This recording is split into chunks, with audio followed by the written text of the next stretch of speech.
Bang Rapli, Ya, boleh diceritakan nggak profil abang ini secara singkat? oke. Saya lahir 1 Agustus 1967 Hmm. di Desa Subarang, Kecamatan Samadua, Kabupaten Aceh Selatan, Aceh, Indonesia. Hmm.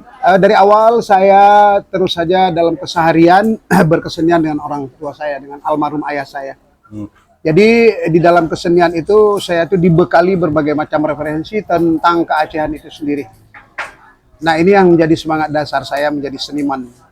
Kemudian karya-karya saya itu bercerita tentang di awal tahun 2000 karya saya malah banyak bercerita tentang kontekstual keacehan.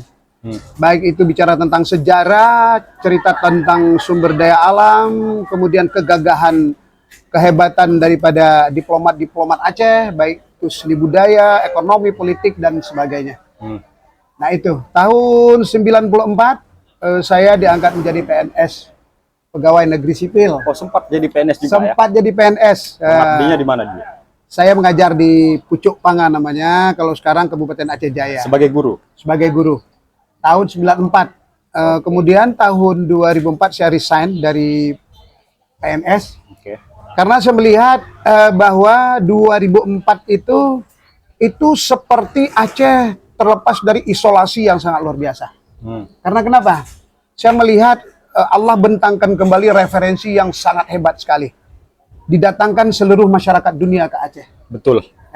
Kalau pengen keren, hebat main bola, Ronaldo ada referensinya. Betul. Kalau mau hebat diplomasi politik internasional dan segala macam, ya ada Kofi Annan, ada juga Bill Clinton dan sebagainya datang ke Aceh. Kalau kita mau bicara tentang dunia bisnis, didatangkan George Soros. Ya. Itu juga pembisnis dunia. Ya. Konteks berbisnis secara Rasulullah dengan siapapun kita boleh. Boleh. Artinya kembali dibentangkan bahwa wahai bangsa Aceh, wahai orang Aceh, kalian adalah bangsa yang betul-betul sudah dibekali dengan berbagai macam keilmuan. Nah, itu. Jadi 2004 saya resign, sampai 2014 saya concern bagaimana bercerita kembali Aceh itu dalam segala kapasitas, tetapi dalam media seni budaya. Kesenian ya? Dalam kesenian. Dan itu boomingnya pasca tsunami ya? Kalau boomingnya sih sebenarnya dari 2001. 2001. 2001. Karena kegundahan saya, kita merilis satu album Anak Yatim. Itu bercerita tentang peristiwa-peristiwa konflik yang ada di Aceh. Kita bersama Kanda Media Hus buat syair Anak Yatim ini, saya buat lagunya, ada terlibat teman-teman lain yang ada di sana. Oke.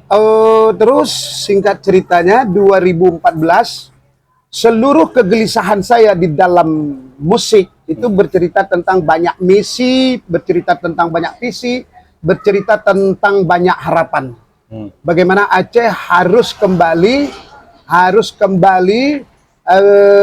kembali mempertahankan satu konsekuensi perdamaian itu yang harus dijadikan sebagai modal kita untuk bisa bertransformasi.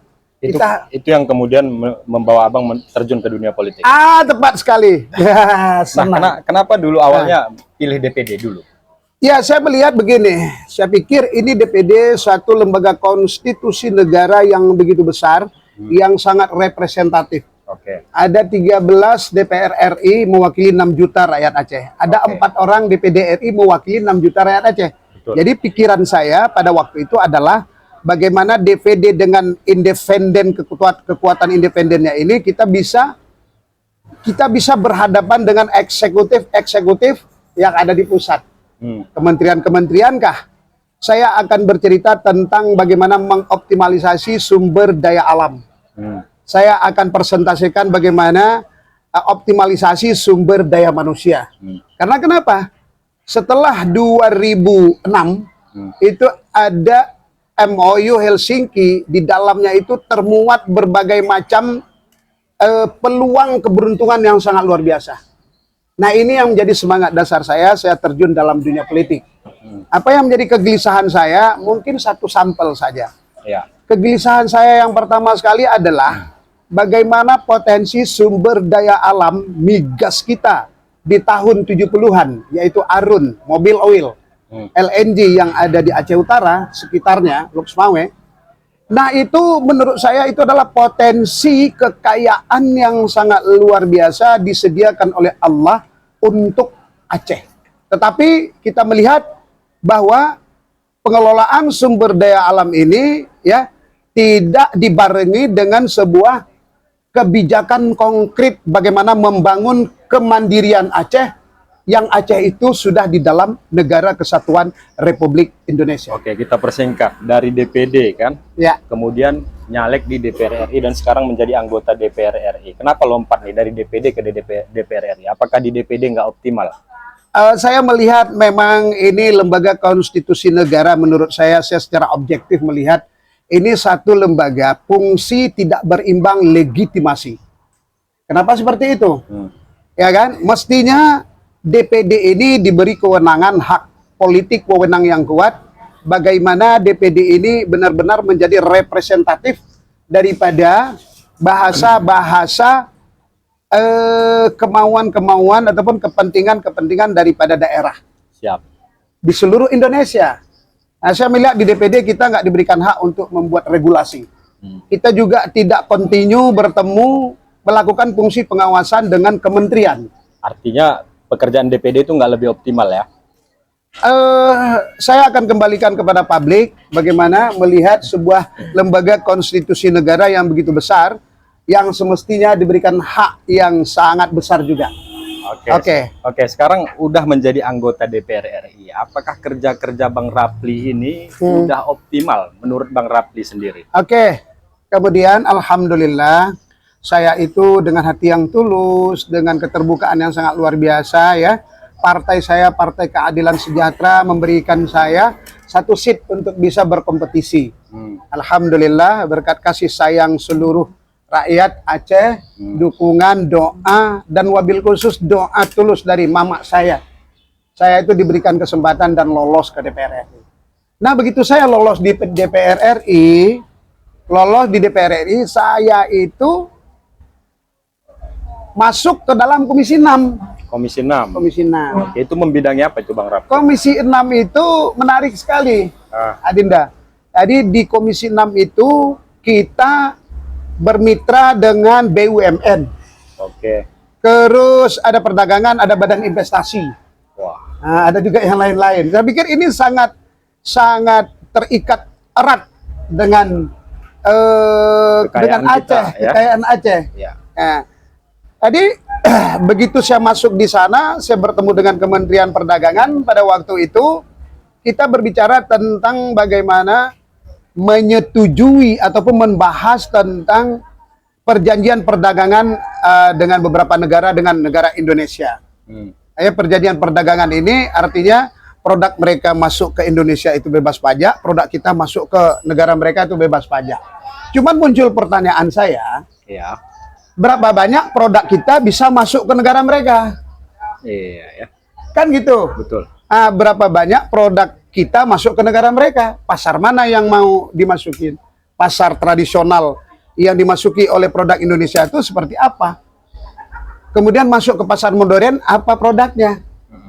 Sementara kita melihat kalau di Indonesia sekarang yang diekspor itu kan lebih banyak kepada komoditi-komoditi. Betul. Langsung saya itu terbayang, waduh, ini kalau memang benar seperti ini keren. Gitu. Cuman begitu saya hubungkan dengan persoalan di lapangan, saya melihat fluktuatif harga minyak pala saya, fluktuatif harga minyak nilam saya yang ada di Aceh, fluktuatif harga pinang dan komoditi lainnya, ini memunculkan kegundahan saya. Apa sih peran Kementerian Perdagangan untuk menjaga stabilitas harga? Ya.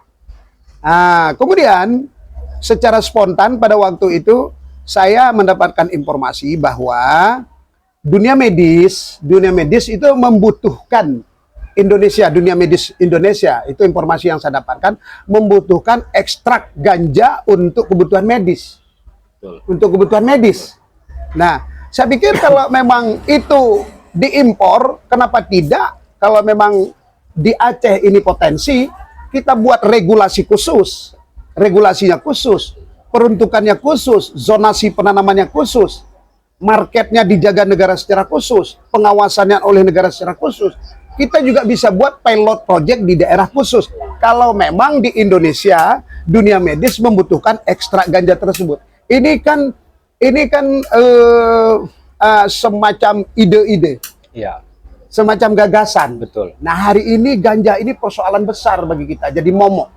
Iya, saya ada dengar juga, sempat lihat juga cuplikan videonya Bang Rapli ini bersuara tentang memperjuangkan ganja ini ya. Ya, perlu diingat sekali, saya tekankan sekali lagi, perlu diingat ya, usul saya itu bukan menjadikan ganja untuk kebutuhan rekreasi, untuk serampangan, itu bukan.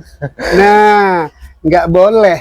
Jadi orang-orang mungkin takut gini, Bang Rapli nanti giting itu waktu di sidang parlemen ya. Nah, makanya saya bilang, setiap argumentasi, setiap persentase, itu harus betul-betul dilihat secara menyeluruh. Nggak boleh dilihat secara parsial. Betul. Nah, kemudian yang menarik setelah itu di Komisi 6 di BUMN saya bertemu dengan Pertamina. Pertamina. Jadi sesuai dengan Undang-Undang Kekhususan Aceh lahirlah beberapa butir-butir beberapa butir peraturan pemerintah nomor 23 tahun 2015. Ini menarik sekali. Ini yang membuat saya sangat bergairah ini. Ini yang membuat saya sangat bersemangat. Tentang apa tuh? Ini tentang pengelolaan minyak dan gas yang ada di Aceh. 12 mil dari garis pantai. Ya. Peraturan pemerintah nomor 23 tahun 2015, lahirlah satu regulator, lahirlah satu lembaga yang namanya Badan Pengelola Migas Aceh. Itu khusus untuk Aceh. Untuk Aceh. Jadi oleh sebab itu, begitu saya lihat Pertamina ada di Rantau Perlak, kenapa ini nggak diserahkan ke Aceh dari 2015?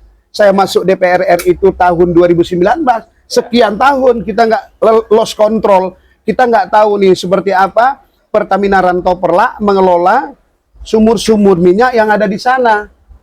Kan begitu?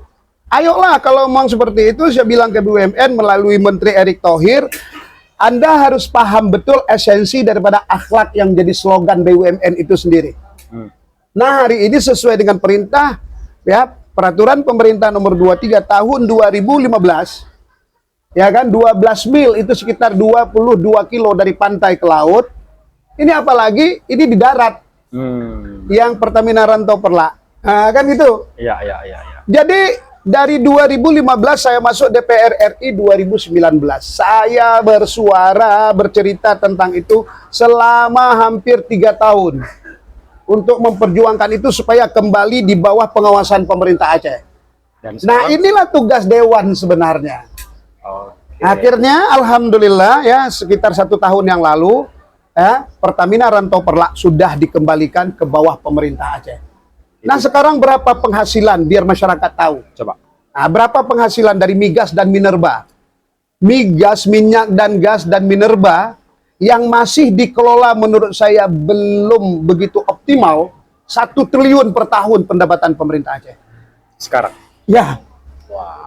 Dari migas dan minerba, apa itu minerba? Mineral batu bara. Bagaimana mineral kita yang belum kita urus secara benar. Tambang-tambang emas dan segala macam. Nah, perjuangan kita berikutnya adalah bagaimana ke depan ini kita harus bersepakat seluruh stakeholder. DPRA, DPRK, DPRA, Gubernur dan segala macam, seluruh stakeholder. Kita harus bersepakat. Kampus juga, ya kan, akademisi. Ayo kita lahirkan satu badan pertambangan Aceh. Ini penting sekali. Oh, itu belum ya? Itu belum. Dan ini yang sekarang didorong. Ini yang menjadi semangat dasar kita secara bersama. Ini bukan, nggak bisa kerja ini dikerjakan secara personal. Bukan hanya Rapli. Bukan hanya Rapli Kande. Nah, oleh sebab itu, tapi kalau urusan di pusat boleh ya, Bang Rapli untuk mendorong. Iya, kita kan ada tupoksi ya, Dinda. Siap. Kita itu kerjanya dewan. Dewan itu di parlemen. Makna parlemen apa coba? Parle bicara, men orang-orang yang bicara. Siap. Oleh sebab itu, anggota dewan yang sudah dipilih, ya kan, diwajibkan tugas dan tanggung jawabnya harus selalu berbicara, ya, berbicara di pusat. Nggak boleh mode silent ya? Nggak boleh lagi hari ini anggota dewan itu diukur dengan buat jembatan 1, bantu rumah sekolah sedikit, ya, hanya sekedar bagi-bagi beasiswa sedikit. Nggak boleh seperti itu. Rapli juga melakukan itu. Badan Pertambangan Aceh. Badan Pertambangan Aceh. Yang hari ini kita Rapli Kande per tahunnya kita buat untuk anak yatim sampai 1 miliar. Apakah itu optimal? Yang hari ini yang perlu kita pikir adalah bagaimana sumber daya alam Aceh itu benar-benar bisa dikelola secara maksimal dan betul-betul menjadi keberuntungan bagi masyarakat Aceh itu sendiri. Contoh yang sudah loss, ya, Arun tahun 70, ya, tahun 70 kita eksplorasi dan segala macam, produksi mungkin sekitar tahun 80-an. Bila pada waktu itu seluruh stakeholder baik dewan dan segala macam bercerita tentang bagaimana mendistribusikan hasil gas ini ke masyarakat, saya rasa nggak berurusan lagi kita dengan gas 3 kilo. Sekarang ngantri tuh Bang. Makanya oleh sebab itu saya ingin menyampaikan itu. Jadi oleh sebab itu satu hal lagi yang hari ini coba.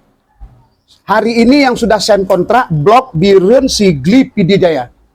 Itu nggak tanggung, sudah sign kontrak. Itu paling produksinya itu di 7-10 tahun ke depan. Apa yang kita pikir? Raplikande hari ini berpikir bagaimana kita mendorong pemerintah pusat melalui badan yang sudah dibentuk oleh pemerintah Indonesia, yaitu PGN Pertamina Gas Negara. Ini ayo bangun infrastruktur jaringan gas. Bila nanti gas kita sudah produksi, ya, 10 tahun ke depan, paling tidak anak cucu kita nggak berurusan lagi dengan gas 3 kilo, sampai ke dapur tinggal buka. Kenapa negara-negara maju tahun 70 sudah concern menjadikan energi fosil untuk kebutuhan rumah tangga? Ya, harus cepat kita bertransformasi. Oke, ini mengenai ini Bang, tentu Abang selaku Komisi 6 udah dengar juga ya mengenai penemuan cadangan migas tuh Bang. Nah, itu dia. Abang katakan begini. Apa ide Abang tentang ini? Nggak usah jauh dipahami dulu. Yang sekarang yang sudah sign kontrak, kalau itu masih jauh, Andaman, Simelu itu masih jauh lah. Ini sekarang Blok Biren Sigli Pidijaya, saya ulang, yang sekarang sudah sign kontrak. Blok Biren Sigli Pidijaya ini sudah sign kontrak, mau dilakukan pengerjaan-pengerjaan berikutnya. Apa kita mulai lagi? Nggak boleh. Saya, Raplikande, terus bersuara lantang. Siap mengawal itu ya? Siap terus mendorong itu, mati-matian kita dorong. Karena kenapa? Aceh bagian daripada NKRI. NKRI adalah Aceh lah yang mempertahankan NKRI itu. Menurut Raplikande, seluruh presiden yang pernah Allah asbabkan untuk Indonesia ini, satu orang presiden pun belum pernah paham akan hakikat pengorbanan orang Aceh untuk mempertahankan Indonesia ini. Kami ingin katakan bahwa Aceh adalah yang mempertahankan Indonesia itu sendiri. Jadi di sini nggak ada persoalan kita mau buat makar dan segala macam. Kita ingin mengatakan kepada pemerintah pusat, kami ingin membangun kemandirian hingga kemandirian Aceh itu dipandang menjadi harkat martabat pemerintah pusat itu sendiri. Apalagi ada UUPA. Nah itu dia. Yang mengistimewakan Aceh ya. Nah itu dia. Mungkin di ujung. Ya. Udah habis? Habis. Di ujung barangkali. Siap. Alhamdulillah saya Raplikande yang hari ini alhamdulillah ya dijadikan sebagai inspirator untuk Anies Rashid Baswedan sebagai Presiden Republik Indonesia, calon Presiden Republik Indonesia. Harapan saya mayoritas masyarakat Aceh ya rindu akan pemimpin yang berkasih sayang. Adalah sosoknya Anies Rashid Baswedan. Marilah kita bersama-sama pada tanggal 14 nanti kita berbondong-bondong ke TPS coblos Anies Rashid Baswedan. Jangan lupa juga Raplikande yang membuat lagu Anies Rashid Baswedan, Anies for President. Setelah coblos Anies Rashid Baswedan, silakan buka kertas DPR RI, silakan dicoblos Raplikande.